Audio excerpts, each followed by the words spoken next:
Per a mi, Petits Talents Científics ha estat una oportunitat de canvi de mirada pedagògica, ja que és un programa que ens ha permès enfocar el procés d'ensenyament-aprenentatge a partir de la mirada científica.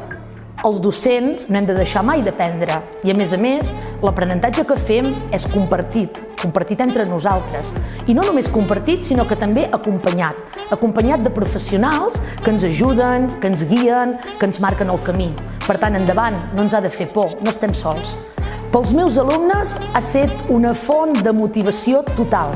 Penseu que ells han estat els propis autors del seu aprenentatge i han fet de científic de debò i s'han vist involucrats en els processos d'investigació tal i com ho fan els científics.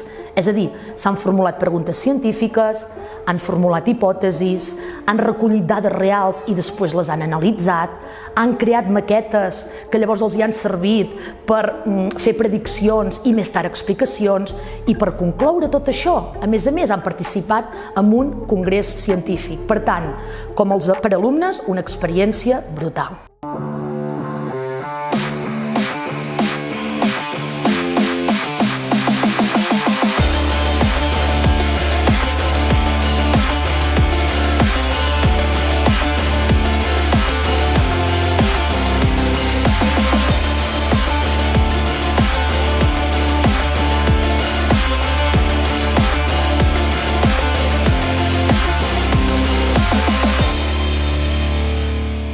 Jo diria en els centres que endavant, que què esperen?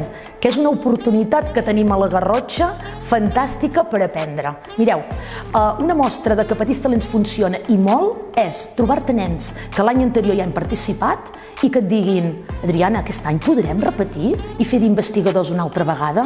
Això, aquestes paraules ho diuen tot. Per tant, endavant escoles, no dubteu, no tingueu por, feu un aprenentatge totalment acompanyat. Intentem que la Garrotxa sigui plena de petits talents científics. Endavant!